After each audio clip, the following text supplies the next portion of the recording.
Hello guys, మరికొత్త వీడియోతో మీ ముందుకు వచ్చాను. మీ family driver Rambabu, acting driver. మనం 32వసారి తిరుపతి వెళ్తేప్పుడు తిరుపతి కొండపై నుండి కింద వరకు రోడ్డు ఎలాగుంటుంది, ఎన్ని కారణాలు ఉంటాయి, రోడ్డు అంతా మొత్తం అంతా షూట్ చేసి ఈ వీడియోలో పెట్టాను గాయస్. ఈ వీడియో ఫస్ట్ టైం తిరుపతి వెళ్ళే వాళ్ళకి, నెక్స్ట్ తిరుపతి కూడా ఇప్పటికొచ్చి ఫస్ట్ టైం కూడా వెళ్ళని వాళ్ళకి ఈ వీడియో చూస్తే బాగుంటుందనే ఆలోచనతో కొంచెం మన ఘాటీలో ఏ విధంగా బండి దింపాలి, అలాగే ఘాటీలో జాగ్రత్తలు ఏ విధంగా తీసుకోవాలి, ఈ వీడియోలో నాకు తెలిసినంత వరకు చెప్దామని ఒక ఆప్టింగ్ డ్రైవర్. అలాగే 32 సార్లు తిరుపతి కొండపైకి ఎక్కిన తర్వాత ఇది వీడియో 32వసారి ట్రిప్పు వస్తేప్పుడు తీశాను. ఇప్పుడు ఆల్రెడీ నేను 37వసారి వెళ్ళి వచ్చేసాను, కానీ ఇది పాత వీడియో. కానీ నా దగ్గర చాలా వరకు వీడియోలన్నీ టైం తక్కువ ఉండడం వల్ల, అంతగా మనకి కొత్తగా ఎడిటింగ్ కూడా స్లో అవ్వడం వల్ల చాలా లేట్ అవుతుంది. అందువల్ల మనకి వెంటనే వీడియోలు డౌన్లోడ్ చేయలేకపోతున్నాం గాయస్. ఇప్పుడు మనం తిరుపతి కొండపై నుండి ఏ విధంగా దిగాలి, ఎంత స్పీడ్లో దిగాలి, దిగితే ఏ గేర్లో దిగాలి, ఏ కారణాల దగ్గర ఏ గేర్ వేయాలి, అలాగే కొన్ని డేంజరస్ కారణాలు ఉంటాయి, అక్కడ ఏ విధంగా డ్రైవ్ చేయాలి, వెళ్తూ వెళ్తూ మన పక్కనే జమ్మని దూసుకుంటూ వెళ్ళే వెహికల్స్ కూడా వస్తుంటాయి. చాలామంది తిరుపతి ఆలయానికి ఎక్కడి నుండో వందల కిలోమీటర్ల దూరం నుండి ప్రయాణం చేస్తూ తిరుపతి గమ్యానికి చేరుతారు. స్వామి దర్శనం అయిన తర్వాత కూడా ప్రశాంతంగా రెస్ట్ తీసుకొని రిలాక్స్గా ఉన్నప్పుడే మనం ఇంటికి మళ్ళీ స్టార్ట్ అవ్వాలని మొదటిసారి చెప్తున్నాను. ఎందుకంటే చాలామంది తిరుపతి దర్శనానికి వెళ్ళిన తర్వాత, అది ఫ్రీ దర్శనం ఇవ్వండి, అది 300 రూపాయల టికెట్ ఇవ్వనివ్వండి, నైట్ అంతా 9 నిల్చొని దర్శనం చేసుకొని నిద్ర లేకుండా ఉండి ఎర్లీ మార్నింగ్ 7 o'clockకి అలాగే దర్శనం అంతా అయిపోయింది కదా వెళ్ళిపోదాంలే అని నైట్ అంతా నిద్ర లేకపోయినా డే టైం జర్నీ చేస్తూ దిగుతూ గమ్యానికి చేరాలని అనుకుంటారు. కానీ మనకు తెలియకంటేనే ఎంత ఎక్స్పీరియన్స్ డ్రైవర్ అయినా, ఎంత సీనియర్ అయినా, ఎన్ని రాష్ట్రాలు తిరిగినా కానీ నిద్ర అన్నది మనిషికి రోజుకి 6 గంటలు లేకపోతే ఎక్కడో ఒక దగ్గర మినిమం కన్ను రెప్పలు పడే అవకాశం ఉంటుంది. మనకు తెలియకుండానే ఏసీ చల్లగా వస్తుంది, కానీ ఆ టైంలో రిస్క్ చేయకూడదని కోరుకుంటున్నాను. ఇప్పుడు మనం తిరుపతి కొండ దిగుతూ ఉన్నాం ఆల్రెడీ. ఇప్పుడు కింద నుండి పై వరకు వచ్చే నడకదారి కూడా కింద అంటే వస్తుండగా తగులుతుంది. కిందకు దిగుతుండగా ఎంతో మంది వందల సంఖ్యలో భక్తులు కొండ కింద నుండి పైకి వెళ్ళే మార్గం కూడా తగులుతుంది. చాలామంది భక్తులు కూడా ఆనందంగా సంతోషంగా స్వామివారిని చేరుకోవాలని బాధపడకుండా, కాళ్ళు నొప్పులు అనకుండా ఎంతో ఇష్టంగా స్వామివారి కొండకి ఎక్కుతూ ఆనందిస్తారు. చాలామంది భక్తులు చూస్తున్నాను. ఈసారితో 32 సార్లు కొండపైకి ఎక్కడం దిగడం నేను చేశాను. కానీ ప్రతి ఒక్క భక్తుల్లో కూడా ఆనందంగా, కాళ్ళు నొప్పులైనా, కాళ్ళు వంకి నొప్పితో అయినా సరే ఆనందంగా పైకి నడిసే ఆనందం ఫేస్లో కనబడుతుంది. ఇప్పుడు మనం ముందుగా వీడియోలోకి వెళ్ళిపోదాం. ఈరోజు మన టాపిక్ ఏంటంటే, తిరుపతి కొండపైకి ఒకసారి కూడా రాని వాళ్ళకి ఈ వీడియో తిరుపతి ఘాట్ రోడ్డు ఎలాగుంటుంది అన్నది, ఎక్కే రోడ్డు ఆల్రెడీ ముందు వీడియోలో మీకు పెట్టాను. నా వీడియోలో మీరు చూడండి. ఈ వీడియోకి ముందు ఒక వీడియో ఉంటుంది. ఇది కొండ కింద దిగే వే. ఈ వీడియో మరోసారి పెడదామని ఆలోచించి ఈ విధంగా ఈరోజు పెడుతున్నాను. ఓకే గాయస్, మనం ఇప్పుడు 32వసారి తిరుపతి దర్శనం కంప్లీట్ అయింది కదా. ఇప్పుడు మనం వీడియోలోకి వెళ్ళే ముందు అందరికీ నమస్కారం. ఏమైనా తప్పుగా మాట్లాడుంటే ఒక ఆప్టింగ్ డ్రైవర్, ఎడ్యుకేషన్ పర్సన్ తప్పుగా మాట్లాడుంటే సారీ, క్షమించండి. ఏదో నాకు తెలిసింది వీడియో తీసి, అలాగే నాకు తెలిసినంత వరకు వీడియో రూపంలో మీకు చెప్తున్నాను. దయచేసి తప్పుగా అనుకోకండి. వీలైతే మీ ఫ్యామిలీ మెంబర్స్ అనుకోండి, లైక్ చేయండి, షేర్ చేయండి, సబ్స్క్రైబ్ చేయండి. ఓకే, ఏముంది గాయస్, నాకు చిన్న సపోర్ట్ ఇచ్చినట్లు ఉంటుంది. నెక్స్ట్ వీడియోకి నాకు హుషారుగా ఉండి ఇంకా వీడియో ముందుకు వెళ్ళాలనే ఆలోచనతో నాకు కూడా అనిపిస్తుంది. ఏంటి అబ్బాయి స్థితి కొడుతుంది అనుకుంటున్నారా? మన తిరుపతి కొండపైకి వెళ్ళిన తర్వాత విశాంతమైన లైఫ్, ఎంతో ఆనందమైన జీవితం ఉన్నది 2-3 రోజులైనా తిరుపతి కొండమైన ప్రశాంతంగా ఉండాలని చాలామంది భక్తులు అనుకుంటారు. అది తిరుపతి వెంకటేశ్వర స్వామి కొండపైకి రాగానే ఆటోమేటిక్గా మనకి అన్నీ ఇచ్చేస్తారు. మరి ఏమిటో తెలియదు, తిరుపతి కొండపైకి వెళ్ళగానే ఎంతో ప్రశాంతమైన, ప్రతి ఒక్క నిమిషం కూడా ఎంతో ప్రశాంతమైన లైఫ్ ఆనందిస్తాం. గర్భగుడిలోకి వెళ్ళగానే ఎంతో ఒళ్ళు బాడీ ఎంతో ఎన్ని లక్షల రెట్లు ఆనందం, హుషారైన 6 గంటలు చాలా ఆనందం అనిపిస్తుంది. అది గైస్, మనం ఇప్పుడు కొండపై నుండి కింద దిగేటప్పుడు కార్లు జాగ్రత్తగా ఏ విధంగా తోలాలి. First of all, first toll gate దగ్గర ఆల్మోస్ట్ మనకి ఎంట్రీ అనే ఉంటుంది. మన బండి కిందకి మూవ్ అవుతుందని ఆల్రెడీ టోకెన్లో ఆల్రెడీ కటింగ్ అయిపోతుంది. ఎందుకంటే అది ఆటోమేటిక్గా మనం టైం నోట్ చేసుకుంటుంది టోల్ గేటు. కానీ ఇన్ని గంటల్లో కిందకి దిగాలని ఉంటుంది. చాలామంది భక్తులు ఏం చేస్తారంటే, నాది ఇన్నోవా, నాది స్కార్పియో, నాది బెంజ్ అనుకొని చాలామంది జామ్ జామ్ అని కొడతారు. కానీ ఆ విధంగా కిందకి దిగకూడదు గైస్. మినిమం జాగ్రత్తలు. ఫస్ట్ గేర్, సెకండ్ గేర్ అలా వేస్తూ ఉంటే వెళ్తూ వెళ్తూ టాప్ గేర్ వరకు వెళ్ళి కారణాలు బట్టి అక్కడ సిచ్యువేషన్ బట్టి గేర్ బ్యాకప్ తీసుకొని మినిమం స్పీడ్లో మెయింటైన్ చేసి మినిమం స్పీడ్లో వెళ్తే ఆల్మోస్ట్ అంతా క్షేమంగా చేరుతాము. కానీ మీకు ఒక విషయం చెప్పాలనుకుంటున్నాను. కొండపైన నుండి దిగేటప్పుడు ఇక్కడ ఆంజనేయ స్వామి గుడి ఉంటుంది. ఇక్కడ కంపల్సరీగా మీరు ఎవరైనా సరే ఆంజనేయ స్వామి గుడి దగ్గరికి వెళ్ళి కంపల్సరీ దర్శనం చేసుకోవాలని కోరుకుంటున్నాను. నేను 28సారి 29సారి వచ్చేటప్పుడు కొండపైన ఉన్నాను. ఒక పాపని పులి తినేసింది. వాళ్ళు కూడా కారులో వచ్చి కింద నుండి పైకి కాళ్ళడుగుతో ఎక్కారు. అదే ప్లేస్లో నేను ఏం జరిగిందని ఆ రోజు నేను అడిగితే, ఎవరైతే అమ్మాయిని పులి తినేసిందో వాళ్ళ నాన్నగారిని అడిగాను నాకు తెలియక. ఆ రోజు చాలామంది పాపం ఎన్నో ఇబ్బందులు పడి వెతికారు. కానీ లాస్ట్కి దేవుడి దయతో మరి ఇంకా పాప మనకి దూరం అయిపోయింది. మేము తిరుపతి దర్శనం చేసుకొని ఆల్మోస్ట్ తమిళనాడు వెళ్ళిపోయాము, అరుణాచలం. అప్పుడు తెలిసింది అమ్మాయి పులి తినేసిందని. అలాంటి రోజు ఏ తల్లిదండ్రులకి ఎవరికి రాకూడదని కోరుకుంటూ ఒక ఆప్టింగ్ డ్రైవర్, మనం ప్రతి కారణాలు కూడా చాలా జాగ్రత్తగా చక్కగా దిగాలని కోరుకుంటున్నాను. ఎందుకంటే మన ఫ్యామిలీ మెంబర్స్, అలాగే మన కస్టమర్లు అవనివ్వండి, అలాగే మన ఫ్యామిలీ మెంబర్స్ అవనివ్వండి, ఇంకెవరైనా ఇన్ కేస్ మనం డ్రైవ్ చేసేటప్పుడు మాత్రం వాళ్ళందరూ బాగా అలసిపోయి ప్రశాంతంగా పడుకుందామని అనుకుంటారు. ఆ టైంలో మీరు వాళ్ళు డిస్టర్బ్ చేయకుండా మినిమం స్పీడ్, అంటే ఓవర్ స్పీడ్ వస్తే ప్రతి కారణంలో కూడా ఇలా కొడుతుంది సైడ్కి. కానీ అలా కాకుండా మినిమం స్పీడ్ 40, 50 లోపు దాటకంటే వెళ్తే ప్రతి స్పీడ్ బ్రేకర్ దగ్గరే కానివ్వండి, అలాగే తిరుపతి కొండ దిగుతుండగా చాలా రిస్క్ అయిన కారణాలు ఉంటాయి. అది ఎంత దగ్గరగా ఉంటాయంటే అక్కడికి వెళ్ళి డ్రైవ్ చేసుకుని వస్తున్న వాళ్ళకి తెలుస్తుంది. ఇదేంటి అసకేస్తున్నాడు అనుకోవచ్చు మీరు. కానీ ప్రతి ఒక్క కారణాలు కూడా ఎంతో రిస్క్ మాట. స్వామివారు ఆద్యత లేనిదే తిరుపతి దర్శనం అవ్వదు అంటారు.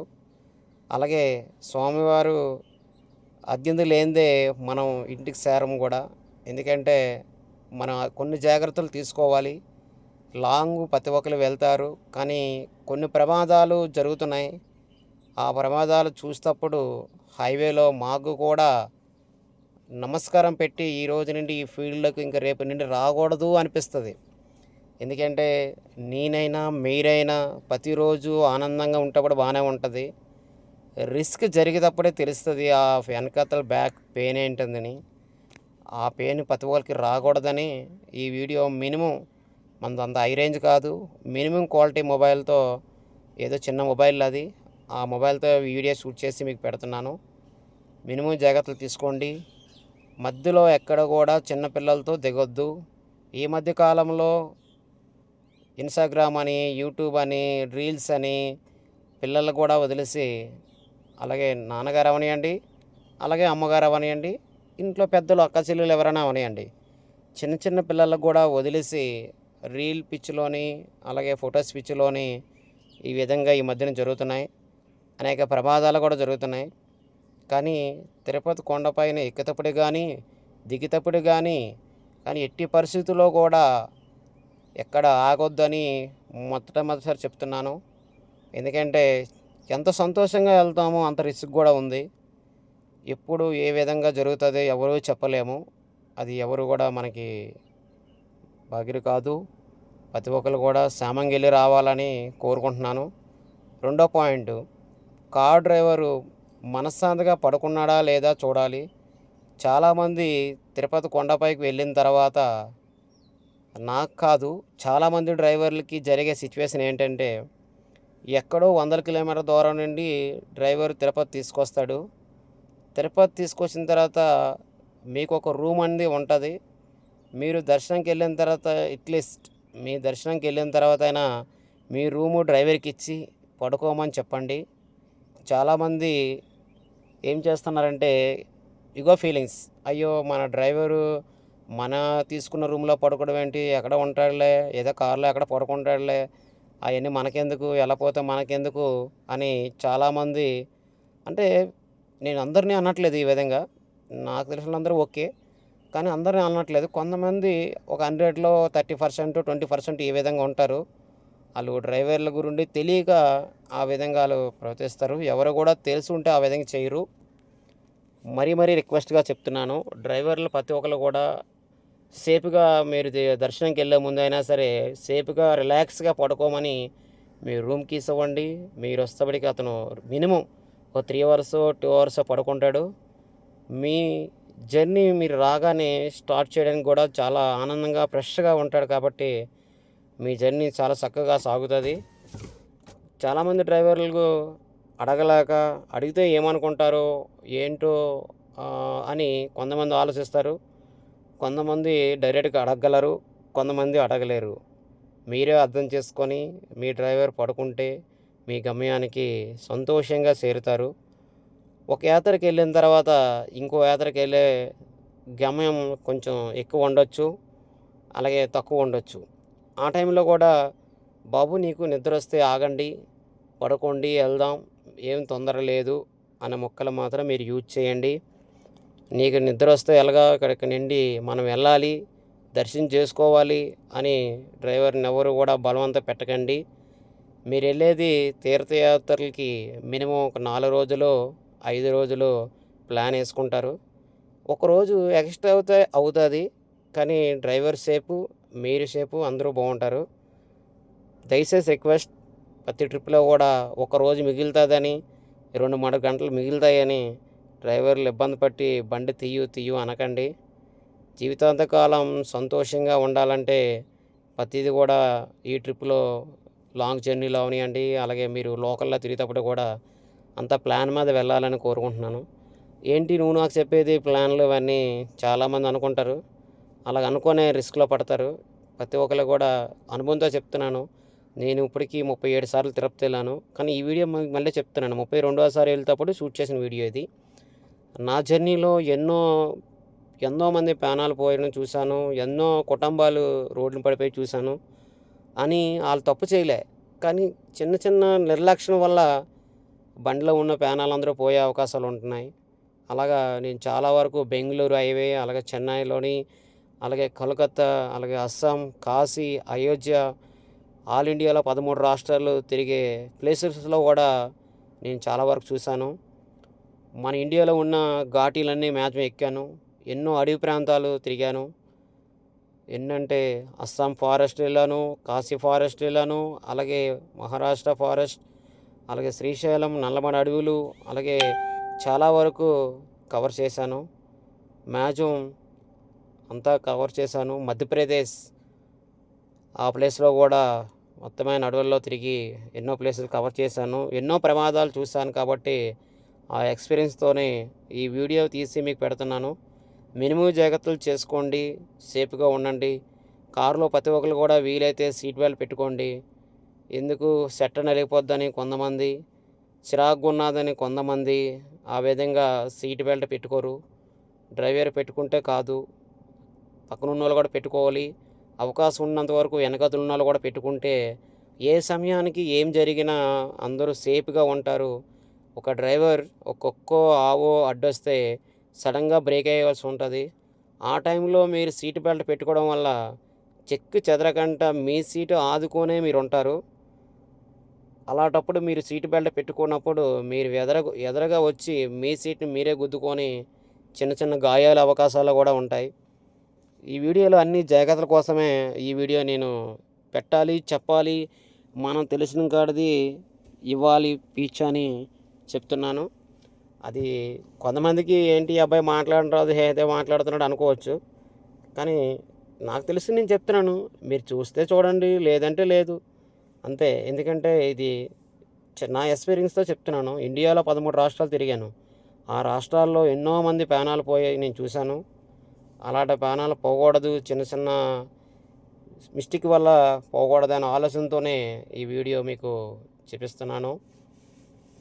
ఎందుకంటే చాలామంది తీర్థయాత్రలకు వెళ్తేప్పుడు ఒక దగ్గర నుండి ఇంకో దగ్గరికి వెళ్తేప్పుడు కూడా నేను ఈ మధ్యకాలంలో చాలా వరకు విన్నాను. చాలామంది డ్రైవర్లు కూడా చెప్తున్నారు, చికెన్ బిర్యానీ, అలాగే మటన్ బిర్యానీ, మధ్యలో మందు అని ఒక యాత్ర నుండి ఇంకో యాత్రకి వెళ్ళే టైంలో గ్యాప్లో ఉన్నప్పుడు ఆ విధంగా ఎవరు చేయకండి. ఎందుకంటే మనం ఇంటికాడ నుండి బయలుదేరి తీర్థయాత్రలు కనుక వెళ్ళేటప్పుడు తీర్థయాత్రలు అన్నీ పూర్తయి గమ్యానికి ఇంటికి చేరి ఇంటికాడ దీపం వెలిగించుకొని నమో నారాయణ అనుకున్న వరకు కూడా, నమో వెంకటేశాయ నమః అనుకున్న వరకు కూడా పవిత్రంగా ఉంటే నాకు పెద్దగా నోరు తిరగదు. నీట్గా పద్ధతిగా ఉంటే అంత మంచిగా జరుగుతుంది. ఒక దేవుడి దగ్గరికి వెళ్ళి ఇంకో దేవుడి దగ్గరికి వెళ్తేప్పటికి చికెను, మటను, మందు కొట్టి వెళ్తే అది దేవుడి దగ్గరికి వెళ్ళేట్లు ఉండదు. ఒక గోవో లేకపోతే ఇంకో బీచ్కో ఇంకో పార్క్కో వెళ్ళేట్లు ఉంటుంది. కానీ పుణ్యక్షేత్రాలతో వెళ్తేప్పుడు పిల్లలతో, భార్యతో, ఎంతోమంది బంధువులతో వెళ్తుంటాం. ఆ టైంలో నిజంగా చెప్పాలంటే నిత్యం ఓ నమస్వాయ అనుకొని వెళ్ళాలి, ఓం పరమేశ్వర అనుకొని వెళ్ళాలి, ఓం గణేశాయ నమః అనుకొని వెళ్ళాలి, ఓ జగన్మాత అనుకొని వెళ్ళాలి. ప్రతిరోజు ప్రతి ఒక్క నిమిషం కూడా నిత్యం రిస్క్తో మనం ప్రయాణం. 7 రోజులు తీర్థయాత్రలు అనుకున్నాం. 7 రోజులు కూడా ప్రతి ఒక్క సెకండ్ కూడా ఎంతో విలువైన టైం, ఎంతో రిస్క్ అయిన ప్రయాణం, ఇలాంటివన్నీ ఉంటాయి. ప్రతిరోజు కూడా సంతోషంగా జరగాలంటే ఆ విధంగా కొన్ని పాటించాలి. మన వంతు మనం సాయం చేయాలి. అలాగే మన వంతు మనం ప్రయత్నం చేస్తే కానీ ఆ పరమేశ్వరు మనకాసి చూడరు. ప్రతిదీ లైఫ్ చిల్లీగా అనుకోకండి. తీర్థయాత్రలకు వెళ్తేప్పుడు కొన్ని పద్ధతులు పాటించండి. చాలామంది కైనాలు ఏంటి, సిగరెట్లు ఏంటి, మందు ఏంటి, మధ్యలో ఇలాంటివన్నీ తినడం అలాంటివన్నీ చేయకండి. పద్ధతిగా ఫాలోఅప్ చేసుకోండి. చాలామంది 100 కోట్లు ఉన్నాయండి, లక్షల కోట్లు ఉన్నాయండి, దేవుడి దగ్గరికి వెళ్తేప్పుడు రికమెండేషన్తో వెళ్తారు. రికమెండేషన్ కాకుండా మామూలు సాధారణంగా మనీతో పెద్దగా 10,000 20,000 కట్టి కూడా చాలామంది వెళ్తుంటారు. కానీ అలా కూడా వెళ్ళొచ్చు. ఎందుకంటే వాళ్ళకి టైం తక్కువ, వాళ్ళ బిజినెస్లో ఎంతో ఇబ్బందులు పడతారు, టైం తక్కువ. స్వామి దర్శనం చేసుకోవాలన్నా లేకపోతే ఇంకా అమ్మవారి దర్శనం చేసుకోవాలన్నా టైం తక్కువ ఉన్నప్పుడు తప్పదు. చాలామంది రికమెండేషన్ అక్కడికి వచ్చిన తర్వాత ఏదో టెంపుల్కి వెళ్తారు, అక్కడ సెక్యూరిటీనో లేకపోతే ఇంకెవరినో ఇచ్చి డబ్బులు ఇచ్చి అర్ధ రూట్నంటే వెళ్ళి స్వామిని దర్శనం చేసుకుని వెళ్తారు. కానీ ఆ విధంగా చేయకండి. వెనకాతల ఎంతోమంది భక్తులు ఫ్రీ దర్శనం అని, అలాగే కాళ్ళు అడగతా అని, అలాగే గంటలు గంటలు వెయిట్ చేసిన వాళ్ళందరూ ఉంటారు. కానీ మీరు కూడా అమ్మవారి దగ్గరకో స్వామివారి దగ్గరకో వస్తేప్పుడు మినిమం టైం ఈ రోజుల్లో ఎవరు పాటించట్లేదు. ఏ విధంగా షార్ట్ కట్ వెళ్ళిపోదాం, ఏ విధంగా ఎంత ఇచ్చేద్దాం, ఏ విధంగా ఏ పూజారికి డబ్బులు ఇస్తే తీసుకెళ్ళిపోతారు, ఆ విధంగా ఈ మధ్యకాలంలో జరుగుతున్నది. అది తిరుపతి పైన అవ్వచ్చు, లేకపోతే అనేక ఆలయాల్లో అవ్వచ్చు. ముఖ్యంగా చెప్పాలంటే మన ఆంధ్రప్రదేశంలో చాలా వరకు దేవాలయాలకు వెళ్తే మినిమం కాస్ట్ అనేది హై రేంజ్లో వెళ్ళిపోయింది. 500, 1000 రూపాయలు. గర్భగుడిలోకి వెళ్తే ఎంత, స్వామివారి గోత్రాల సంత ఎంత, ఈ విధంగా తయారైంది. మన హిందూ సంస్థ ఈ విధంగా ఉండబట్టే ఎంతోమంది యువరాతలు పుట్టేసి ఏంటి ఖర్చులు, ఏంటి పూజలు, ఏంటి అప్పులు, ఏంటి ప్రతిసారి పండగలు అని చాలామంది హిందువులే ఈరోజు క్రిస్టియన్స్కి వెళ్ళిపోవడం కారణం కూడా అదే. నిత్యం తిరుపతి వెంకటేశ్వర స్వామి కలకలలాడే ప్లేస్లో కూడా ఎంతోమంది భక్తులు లైన్లోన అవనియండి, అలాగే రూమ్లో పెట్టిన తర్వాత అవనియండి, కొన్ని సందర్భంలో షుగర్ పేషెంట్ అవనియండి, బీపీ పేషెంట్ అవనియండి, ఎన్నో రకాల ఇబ్బందులు పడుతున్నారు. వాళ్ళందరూ నన్ను వదిలేయండిరా బాబు, ఇక్కడి నుండి వెళ్ళిపోతాను ఇంటికి, నాకు తాళం తీయండి, ఇంటికి వెళ్ళిపోతానని ఎన్నో సందర్భాల్లో నేను చూశాను. అలాంటి వాళ్ళందరూ దేవుడి మీద విరక్తి పుట్టి ఏంటి ఈ కష్టాలు, ఏంటి ఈ బాధలు, ఏంటి ఇవి అని చెప్పి ప్రశాంతంగా ఇంటికాడ ఉండి వారానికి ఒక రోజు 2, 3 గంటలు చర్చికెళ్ళి వచ్చేస్తే సరిపోద్దని కొంతమంది. ఇది అందరినీ క్రిస్టియన్స్ అలాగే ముస్లిమ్స్లు ఇవందరినీ నేను తప్పు పడట్లేదు. ప్రతి దేవుడిని కూడా ఇష్టంగా చూడాలి. అలాగే క్రిస్టియన్ అవనియండి, హిందూ అవనియండి, ముస్లిం అవనియండి, ఎవరు దేవుడిని వాళ్ళు ఇష్టంగా చూడాలి, ఇష్టంగా పూజ చేయాలి. షార్ట్కట్లో చేసేద్దాం, షార్ట్కట్లో వెళ్దాం, ఆ తప్పుడు తోవలో వెళ్దామని చేయకూడదని ఆలోచనతోనే ఈ ఒక్క కారణంతోనే ఈ మాట్లాడుతున్నాను. మీరు అనుకోవచ్చు ఏంటి చాలామంది ఇలాగ అలాగ అంటున్నారని. కానీ ఎందుకంటే చాలామంది ఇరాత పుట్టేసి ఈ బాధలు ఏంటి, పొజిషన్ ఏంటి, డబ్బులు ఇచ్చి కొనుక్కోవడం ఏంటి అనే ఆలోచనతోనే వేరే వేరే ఆలోచనలు వస్తున్నాయి. అలాంటి ఆలోచనలు రాకూడదని మన ఆంధ్రప్రదేశ్లో ఉన్న దేవాలయాలు అందరూ పెద్ద పెద్ద నాయకులు ఉంటారు. ఆలోచించి చేస్తే చాలామందికి బాగుంటుంది. ఆ విధంగా సంతోషంగా ఉండాలని కోరుకుంటూ ఒక ఆప్టింగ్ డ్రైవర్, నేను కూడా ఒక మధ్యతర కుటుంబస్తుని, ఒక ఆప్టింగ్ డ్రైవర్ని. నాకు కూడా వెనకతలో ఏమీ లేదు. కానీ నా టాలెంటు దేవుడి దయ వల్ల నా డ్రైవింగ్ నేర్చుకుంటూ అలాగ ముందుకు వెళ్తున్నాను. కానీ అలాగా ఒక ఆప్టింగ్ ఉన్నది. ఈరోజు 21 ఆప్టింగ్ వరకు తోవ చూపించాడు దేవుడు. ఒక ఆప్టింగ్ తగలడం అనేదే కష్టం. అలాంటిది ప్రతిరోజు ఆప్టింగ్ తగలడం అంటే ఇంకా కష్టం. అది మేనేజ్ చేయాలంటే అంత ఈజీ కాదు. అది ఎంతో ఇలువలతో ఉన్నది అది. ఒక ఆప్టింగ్ 10 సార్లు ఒక డ్రైవర్ని పిలాలంటే ఎంతో ఇలువలతో ఉంటుంది. ఎంతో కన్సెషన్ ఉంటే కానీ అది ముందుకు వెళ్ళలేము. ఆ కన్సెషన్ దేవుడి దయ వల్ల, వెంకటేశ్వర స్వామి దయ వల్ల అవకాశం వచ్చింది. ఇప్పుడు వరకు 37 సార్లు తిరుపతి వచ్చాను. ఇది 32వ సారి వస్తేప్పుడు వీడియో తీశాను కాబట్టి సంతోషంగా ఆనందంగా ఉన్నాను. మీరెవరైనా సరే మినిమం ఆప్టింగ్ డ్రైవర్ ఏమన్నాయండి, అలాగే మీకు నెల శాలరీ డ్రైవర్ ఏమనియండి, ఎవరైనా సరే మినిమం మేనేజ్ చేయండి అన్నీ కూడా. చాలామంది ఇగో ఫీలింగ్స్ పోతూ ఉంటారు. కానీ అలా పోకండి. ప్రతి ఒక్క డ్రైవర్ కన్నా చెప్తున్నాను. ఎందుకంటే మీరు సంతోషంగా ఉండాలంటే మీ ఓనర్ సంతోషంగా ఉంటేనే మీరు సంతోషంగా ఉంటారు. చాలామంది ఉదయాన్నే వస్తారు, కారు తలం తీసుకొచ్చి నిద్రమోతలోనో లేకపోతే ఇంకేదో సిరక వచ్చి కారు తీసుకుంటూ వెళ్ళిపోతారు. అలా కాదు. ప్రతి ఒక్క డ్రైవర్ కూడా ఉదయాన్నే డ్యూటీలో రావడం, కారు నీట్గా తడిగుడ్డ పెట్టుకోవడం. ఒక వినాయకుడి స్వామి కారు ముందు ఉన్న ఫోటో ఉంటే వినాయకుడి స్వామినో లేకపోతే వెంకటేశ్వర స్వామినో లేకపోతే ఇంకొక మీకు నచ్చిన దేవుడిని కారులో చిన్న విగ్రహం పెట్టుకొని ప్రతిరోజు చిన్న 2 పువ్వులు తెచ్చి నమో నారాయణ అనుకొని ప్రయాణం స్టార్ట్ చేస్తూ మీ ఓనర్ దిగ్గానే కారు డోర్ తీస్తూ బ్యాగ్ తీసుకెళ్ళి ఇస్తూ ఎంతో ఆనందిస్తారు. ఆ ఆనందంలో మీకు రూపాయి వస్తుంది, వాళ్ళు కూడా మీకు రూపాయి ఇవ్వాలనిపిస్తుంది. మంచిగా ఉండాలి, 10 మందిలో మంచి పేరు తెచ్చుకోవాలని ప్రతి ఒక్క డ్రైవర్ని కోరుకుంటున్నాను. ఎంతోమంది ఆ చిన్న చిన్న చేయడానికి కూడా ఈగో ఫీలింగ్స్తో ఉంటారు. వాళ్ళు ఎప్పుడు కూడా ముందుకు వెళ్ళలేరు గాయస్. ఎందుకంటే ఆ ఈగో ఫీలింగ్స్ ఎప్పుడైతే ఉందో మోటార్ ఫీల్డ్ అస్సలు పనికిరాదు. నెమ్మది ఉండాలి, ఈగో ఫీలింగ్స్ ఉండకూడదు, అలాగే ఎక్స్ట్రాలు ఉండకూడదు. ప్రతి అమ్మాయి అబ్బాయి కూడా అక్క చెల్లెలు అమ్మ అనుకునే ఉండాలి. అప్పుడు మనం ముందుకు వెళ్ళగలం. ఎందుకంటే అది కూడా మన జాగ్రత్తలు తీసుకోవాలి. ఎందుకంటే మనం తీసుకోవాల్సిన జాగ్రత్తలు అవే మెయిన్. ఒక 30 లక్షల కారు ఒక డ్రైవర్కి ఇచ్చి పంపి ఆ ఇంట్లో ఆడపిల్లలు లేకపోతే అమ్మగారు ఎక్కి ఒక డ్రైవర్కి ఇచ్చి పంపిస్తారు. అది మన మీద నమ్మకంతో పంపిస్తారు. ఆ నమ్మకాన్ని మనం ఛాలెంజ్గా నిర్వహించుకుంటే ఆటోమేటిక్గా మన లైఫ్ లాంగ్ మనం ముందు స్టెప్కి వెళ్తామని కోరుకుంటున్నాను. ఇప్పుడు వరకు తిరుపతి వ్యూ చూశారు కదా. ఇదంతా తిరుపతి వ్యూ. ఆల్రెడీ కిందకు వచ్చేసాము. ఇప్పుడు వరకు నేను తిరుపతి గురించి నాకు తెలిసింది ఏదో చెప్పాను. అలాగే ఈ వీడియోలో తెలుసో తెలియకో కొన్ని విషయాలు ఏం మాట్లాడాను. నాకు తెలిసినంత వరకు చెప్పాలనిపించింది చెప్పాను. తప్పుగా అనుకోకండి. అందరూ బాగుండాలి, అందులో నేను ఉండాలని కోరుకుంటూ ఎప్పుడు ఒక ఆప్టింగ్ డ్రైవర్. నేను ఎప్పుడు కూడా అందుబాటులో ఉంటాను. All India opting driver. నేను వైజాగ్లో భీమిల్లో ఉంటాను. మీకు ఎవరికైనా కావాలంటే నా నెంబర్ ఆల్రెడీ ఆప్టింగ్ డ్రైవర్ తంబనేల్లో ఉంది. ఎనీ టైం కాల్ చేయండి. మీకు ఎప్పుడు అందుబాటులో ఉంటాను. మీకు అందుబాటులో లేని సమయంలో వేరే డ్రైవర్ని కూడా నేను ఆన్ ద స్పాట్ మీరు ఫోన్ చేసిన అరగంటలోకి మీకు డ్రైవర్ని అరేంజ్ చేసి పంపించగలను. ఎందుకంటే నేను నా వెనకాతలో చాలామంది నా ఫ్రెండ్స్ ఉన్నాయండి. అలాగే కొంతమంది డ్రైవర్లతో పరిచయం ఉంది కాబట్టి నేను ఆ గ్యారెంటీ మీకు ఇవ్వగలను.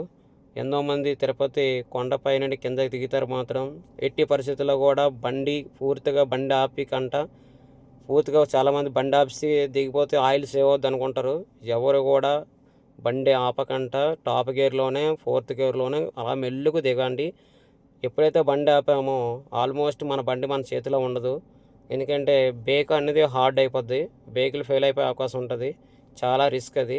పోతే పోయింది 1 లీటర్ ఆయిల్. కానీ ₹100 కోసం ఆలోచిస్తే బండిలో ఉన్న ప్యానలన్నీ చాలా రిస్క్.